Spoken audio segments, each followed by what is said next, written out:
Hello there, Alaskans, wherever you are. Welcome to the Must Read Alaska Show. Coming to you from somewhere in Alaska. This is the place where we talk about, you guessed it, Alaska.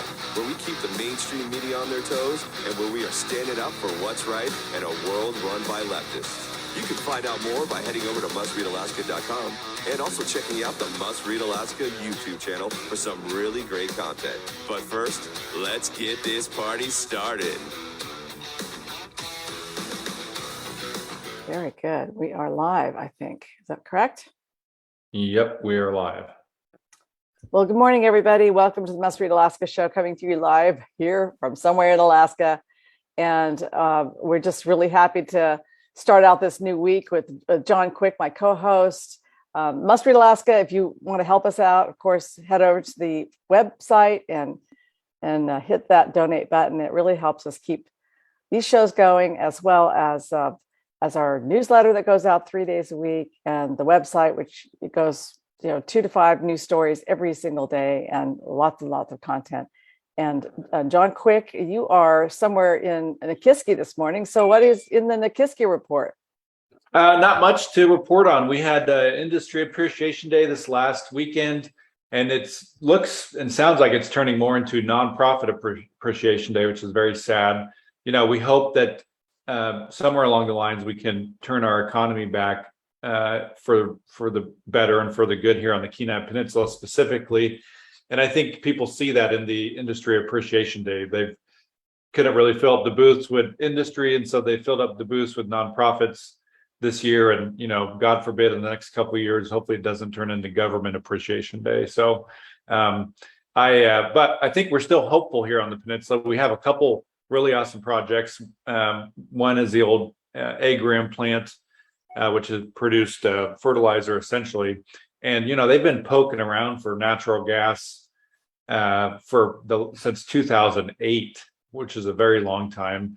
And I think people are hopeful. They're doing the dog and pony show to different Rotary groups here in the last couple of months, saying that they think that they found something. Now they've done that same dog and pony show for 10 years, but if something like that were to happen, it would single-handedly save the economy here on the peninsula. It'd be 100 jobs, all paying $100,000 a year or so. So we still hold out hope, and we're clinging on to those couple projects that could potentially happen here on the peninsula. Yeah, the risk for you really on the peninsula right now is that you've got a really good, strong private sector, actually, and it's a legacy private sector. We had the LNG plant, we had a lot of industry going on down there, but with tourism is a huge thing, of course.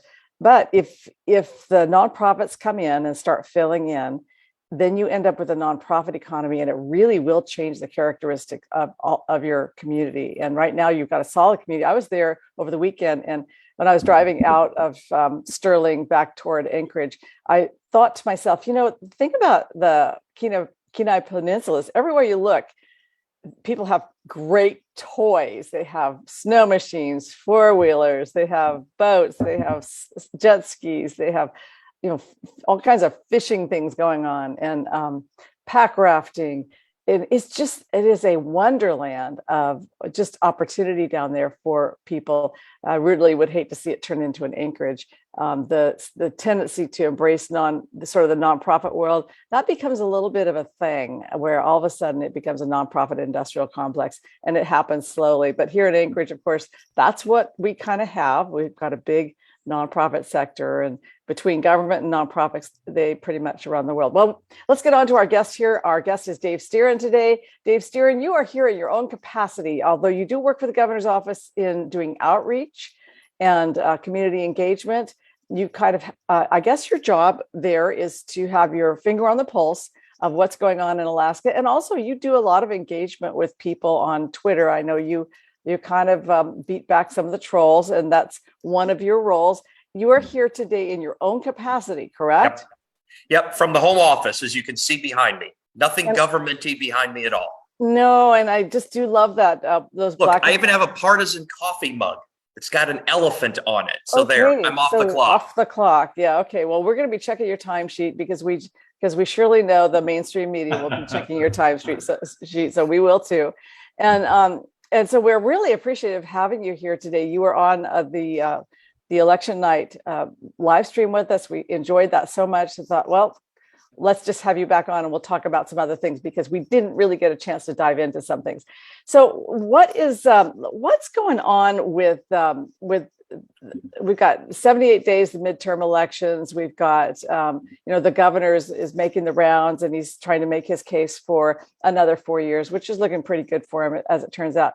Let's talk a little bit about what his vision is for the future here. And that's a great question, Suzanne. I think, and as someone, all three of us and the people watching here on Facebook, and thanks once again for having me.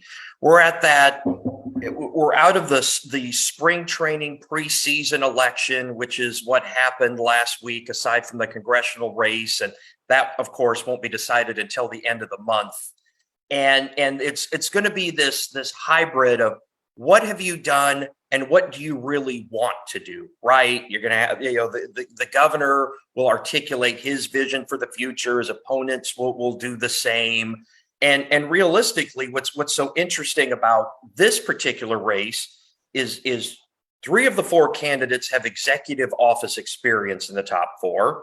All 4 have been elected to office before. No one can wrap themselves in the mantle of outsider.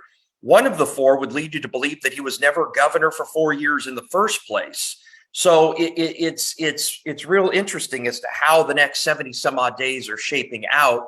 And I think the challenge for Governor Dunleavy is that transition from earthquake, fire, flood, pandemic to, well, this is what I really want to see accomplished and what direction I really want to move Alaska in over the next 4 years. He had a strong win leading off with the repeal of SB 91, and that was after, of course, the earthquake. And then for, what would you say, a year and a half, 2 years, things sort of got bogged down in a lot of things that we couldn't control in our office or frankly, the state of Alaska. The Canadians cut us off. There was concerns about the viability of the Tacoma port. Our summer economy all but evaporated for a summer and change with the federal government shutting down cruise ships and restricting travel. So what he wanted to do and what we tried to do is develop a workaround. And then you realize, well, much like me doing your plumbing, a workaround probably isn't the long-term solution to frankly anything. And so that's where the gaps in opportunity for the state really manifested itself. I mean, you talked very accurately about Anchorage is the home of government and nonprofits. And the problem that Anchorage presents is people tend to think, well, what happens in Anchorage pretty much matters to the rest of the state. And then, of course, you talk with anybody 20 minutes in either direction, and nobody really cares about Anchorage except we're a bit of a laughing stock most of the time. Yeah. So what are those things, right? Like economic opportunity, and not just to make money, but to really grow, to go from just living to thriving, to having the sort of life and opportunities that for years we thought were exclusive to slope workers, right? Slope workers are 2 weeks on, 2 weeks off. They make good 6-figure jobs. They make a lot of overtime. They have ribeyes and crab legs every night when they work up on the North Slope. And people think, well, if you want to have a good life and a good job like that, we got to be an oil worker. And kind of to some of the homes you pointed out on the Kenai. Some of those folks work on the platform. Some of them commute north. They have all the toys in their front end or back end or side of their yard. But as we saw through the pandemic, production maintained a certain level with a lot fewer people. We also saw it prior to that, of course, with the drop in oil prices and the oilies having to do more with less to keep their margins intact.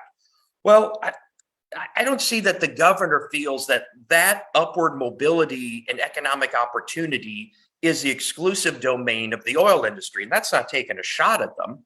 That's just, there are plenty of other opportunities that the state of Alaska represents for I think one of the biggest things is sustainability of the population, right? Right. That's right. We've got to do that. we've seen a decline in population, and people are saying, well, it's because wages are artificially repressed. I don't know anyone in any job sector that's hiring that you're going to be able to legitimately cite wages are artificially repressed. I think it goes back to, okay, I can get a job here and I can probably make a decent amount of money here, but I can do that anywhere. And it's sort of making the case for Alaska that as someone who moved up here 28 years ago, this sort of weird vibe of, well, you weren't born here, so you don't really matter. You're not an originalist. Like, well, I loaded all my crap. I moved 2,200 miles to be here. I got a mortgage. I got a dog. I got a lawn that I haven't been able to mow in 2 weeks because of the rain. The rain. I'm just as Alaskan as anybody else. And I think what we need to do in our capacity over the next 4 years is sort of, I don't know if we'll ever break that mindset of some, but we really have to make the case nationally to the rest of the country. We're stable. We have upward economic mobility. Yes, we got a lot of work to do on our education system. And I think the Reeds bill was a good first step with that. Yeah. We've reduced crime aside from the tragedy over the weekend. I know you may talk about that a little bit later on. We've reduced crime steadily over the past few years after the repeal of SB 91. And I don't view the governor so much as needing to remind Alaskans of the opportunity that they have now, but to make the case of we increase accessibility to land, we remove more and more of the barriers that we have to entry. We can do a whole lot of economic expansion without some multi-billion-dollar state-funded study or project. We don't need the Chinese or the state of Alaska to push forward, example, on a mega project like a gas line, if it comes to that. If the numbers bear out, the private sector will do that. So, and I'm probably monologuing here a little bit, but I think that is sort of the mindset that at least our office has, and we'll be doing, I absolutely know, a better job projecting that message, not just for the purposes of our office, but I think because the state of Alaska really needs that for the long term. Well, it seems to me, and I think you're articulating well, that we have so many opportunities in the state to expand huge industries up here. We could expand mining, oil, of course, can be expanded, gas, but it is the federal government that is sort of the downward pressure, trying to keep everything into a box, and as they try to expand into some other areas like the green economy, whatever that is, because of course, as we all know, that once you start manufacturing electric cars, that means you need specialized minerals that only come from China, where they're digging them with, by using child labor and that type of thing. So we have a lot of opportunity up here, but let's talk a little bit about the gas line, because I know that he's been to Japan to talk to customers about the gas line and our opportunities for selling them gas from what we consider to be, it doesn't feel stable, but it's a stable province here. And compared to like Russia and some other places. Where are we at with that? I know that China bill, the former governor wanted to basically sign the whole thing over and have the Chinese finance it, build it, and then basically own the gas in it as well. And of course, we would end up owning the infrastructure, but if things didn't work out, like the airport in Uganda, they could come in and take it over and just claim ownership. Portuguese electrical grid. I mean, there are port complexes in Mexico and in Central and South America. The thing that struck me in my previous life is you had members of the Alaska Gas Line Development Corporation come on my show and explain to me, a guy who's actually signed a deal with a couple Chinese-based companies when I worked at the airport, that I didn't know what I was talking about when every headline of Chinese investment with Sinopec was this even not so cleverly hidden debt bomb. Right. He thought, they're different. We're different. We're smarter than the Chinese. We have this figured out. It's not going to be like that. Well, as I pressed him, I said, well, Sinopec, if I'm financing this, and in my portfolio of companies and businesses, I have a top 3 world-class engineering firm to design the gas line. Well, I'm going to pay them because I'm paying myself. I have a pipeline manufacturer, steel mill, et cetera. Well, I'm going to pay them because I'm paying myself. And yes, there will be some jobs, and for some Alaska companies, there'll be great window dressing things. But you don't get to be the Chinese by not thinking in 20, 40, and 60-year increments. Right. We're always thinking till the next election cycle. Right. So, the premature spiking of the ball and the trips to China again and again and again and again and again and again and again. What do you have to show for it? 6 months ago, the Russians invade Ukraine. Xi and Putin are buddies. That's right. And where would we be in that? In that Where geopolitical would dynamic we be? under the Walker Plan? Yeah. Where would we be? Yeah. Where would we be if the Chinese were in here building our gas line and financing our gas line right now? It is a horrible thought to think of where that could go. So does the governor have some other good news at all to report on this? Because I know he's working behind the scenes and he doesn't want to get out over his skis on it, but we're so eager to hear some news. I know, and I think one of the legitimate criticisms that we've received is we don't like to talk about potential wins. And so we're a terrible hype machine by personality and by operation. And I know that we get, I mean, it is what it is. We get compared a lot by people who are going to be tweeting about this and complaining about you and I having a conversation that the governor isn't former President Trump in demeanor and personality. Right. What would you have someone do? Go through the motions and fake a personality change to make you as an individual feel better about you? Mm-hmm. So what's so interesting is, and you know this as someone who used to work in government, 99% of what you do is very dull, very low key until you actually have a thing. And the governor is adamant about us not talking about the word close. Okay. We don't like to use the word close. It's either a deal or it's not a deal, because what happens in the final year and a half of any executive before they run for re-election is the hype machine of close gets rolled out, right? Oh, we're so close. We can't change direction now. We're at a critical juncture. Well, of all the things you've seen the governor talk about, both on our side and on the other side, he doesn't use the word close or on the cusp of, or we can't change direction when you're talking about this project that the private sector is going to drive anyway. Japan and our allies in the Pacific Rim found out in the past 6 months, it would be kind of nice to get our product from an ally as opposed to waiting on the whims of the Chinese and the Russians. So like that scene in Force 10 from Navarone where the dam doesn't explode in a fiery ball of dynamite, but the cracks begin to form. I think Harrison Ford and Bob Shaw are running up that ladder right now and almost away from the dam as it about to split open. My speculation. Well, okay, I haven't seen that movie because popular culture sort of escaped me in my childhood. It just, it got away from me. Well, we want to talk a little bit also today about the very, very tragic death over the weekend of former Representative Dean Westlake. And Dean Westlake is from Kotzebue. He came in. He first ran against Barrow's or Ukjavik's Ben Nagyak in 2014, and he didn't win that race. But in 2016. With the help of the Ship Creek Group here in Anchorage and John Henry Heckendorn, who founded the Ship Creek Group with sort of some assistance from Jim Lotzfeld, who's another political operative here in the Anchorage area. They managed to get Dean Westlake over the line. It did take a court case, though. That was really interesting. I'll describe that in a minute.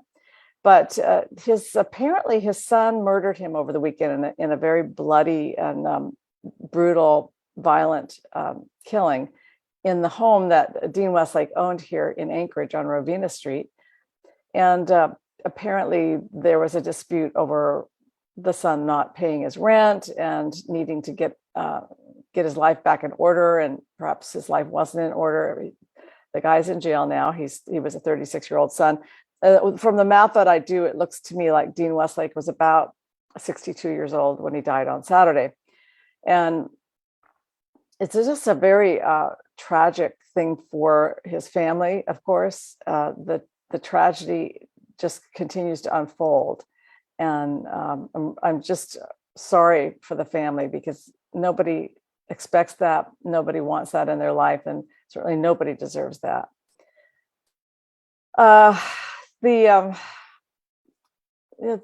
thing with Dean Westlake is he's complicated. And I know you in the governor's office, with your other hat on, you guys will have to lower the flag for him. He kind of got into trouble when he was in the legislature. And this was during the height of the Me Too era in 2016. And women were reporting harassment at a pretty rapid pace all the time. And men were resigning from office at an equally rapid pace. But he was part of the Democratic class of 2016 that included John Henry Heckendorn and Zach Fansler. Zach Fansler also ended up resigning after some very weird stuff that went on with women down in Juneau. So they went to Juneau, they had some experiences, and then they left office quickly. But that kind of ushered in this era of the Democrats owning the House, and the Democrats have kind of owned the House ever since then. So our sympathies and certainly our prayers are on behalf of the Westlake family today, and I'll pray for healing for them. I just before we go, John, do you have anything that you want to ask our guest about? Yeah, Dave, I appreciate you coming on. As long as we don't talk Nebraska, Iowa football, John, we can talk about anything. Nice.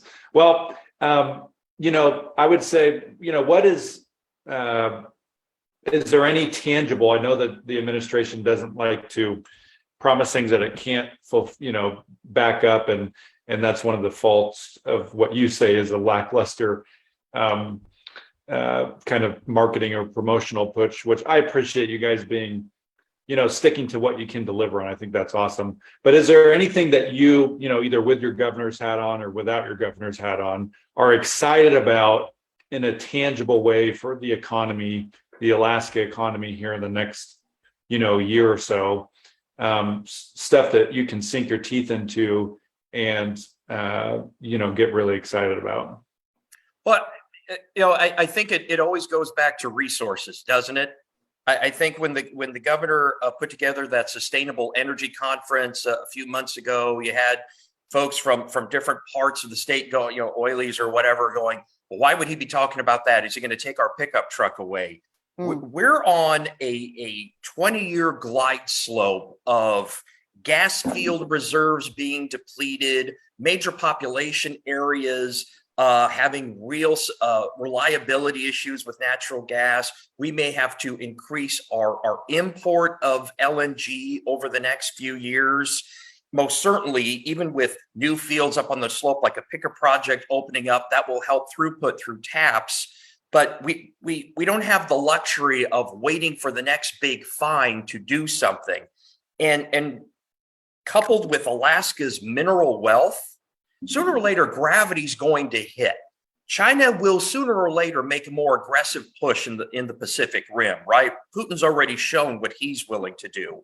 And you aren't going to get, Joe Biden isn't going to be president forever, maybe not even a year and a half at this rate.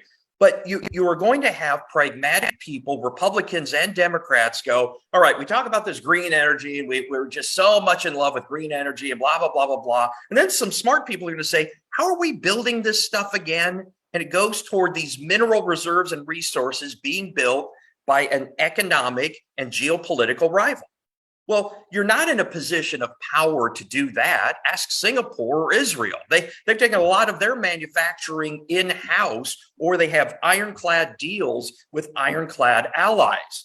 But this great reinvention of the American energy grid and America's energy future is built on mining, it's built on oil and natural gas, and it's built on developing our resources domestically. And we most certainly in this administration aren't going to waver. And we're most certainly not going to have a high tea with a geopolitical rival to get us there. Because, I mean, dully and boringly, as you pointed out, John, we're more results oriented than hype oriented. And as someone who was a bit of a hype guy for 10 plus years, it's been interesting having to personally pump my brakes. But I'd rather talk about things that we've done or are about to be launched, like the Pickup Project, for example, than the theoretical. And with this administration, while it may not be sexy to some, and they would rather have us run around beating our chests and shrieking like lunatics, smart people, pragmatic people, and serious people don't scream and yell. They just get things done. And they work with folks who might not even be politically aligned with them. And I'll give you the Alaska Reads bill, the repeal of SB 91, and a host of other initiatives as an example of that. Yeah, well, thank you for repealing SB 91, by the way. It's been one of the really good turnaround stories for Alaska. I remember when during the Walker administration, those of us in Anchorage, we all had to take extra measures to lock our stuff down, to get cameras on our properties, to make sure that when we're out and about, we had a firearm on us, because it was a wild place here in Anchorage. And even the criminals, they'd steal a bike, they go riding it down the street, and if the cop was chasing them, they'd just yell SB 91, and all the criminals knew what SB 91 was. Remember, some of them had calculators when they go shoplifting. They knew precisely what the cap was, and they'd be a couple bucks below that. Yeah, exactly. Thank you for remembering that. And this was a bill that was a catch and release bill that was passed by the Democrat-led legislature, and it was signed into law by Governor Walker. And it was one of the first things that this governor did, and it stabilized our society. When we feel a little bit safer, it has a great stabilizing. Can you imagine if we had SB 91 and we had that pandemic all at the same time? What a mess that would have been.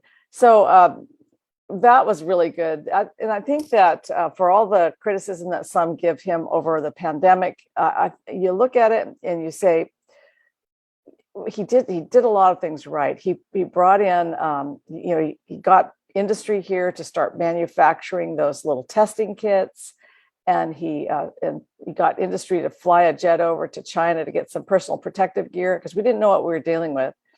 And that was. And I would just really quick point out, Suzanne, we did the small things to make people feel comfortable coming to Alaska as tourists.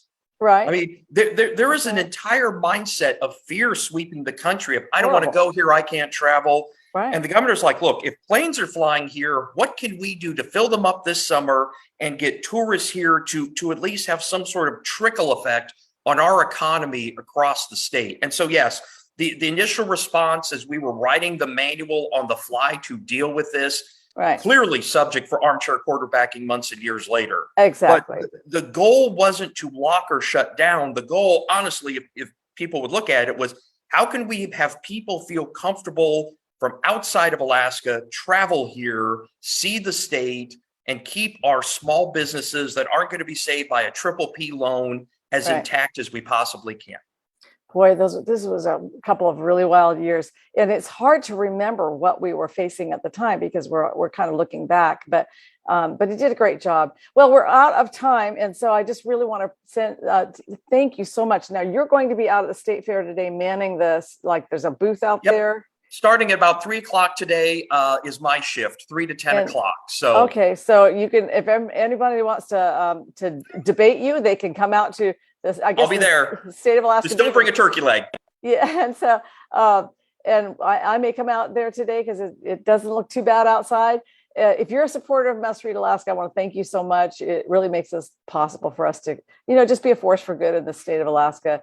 And that's the whole purpose of this project. We want to be a force for good. We need better policies. Of course, we need to grow better leaders in our state all the time. And we need to raise up the next generation of good leaders. So if you are a young person and you're interested in political life, check out Must Read Alaska, download the app because it's a good app, and check in with our show as often as you can. John, you have the show the rest of the week, right? Yep, I got Pastor Ron from ABT on Wednesday, which will be exciting, and then hopefully some other guests sprinkled in there as well. Okay, so Anchorage Baptist Temple, Ron Hoffman, and what day is that? Wednesday. He'll be on Wednesday morning. Wednesday. All right. So until then, everybody keeping the lights on here, and wishing you all the best week, and signing off from somewhere in Alaska.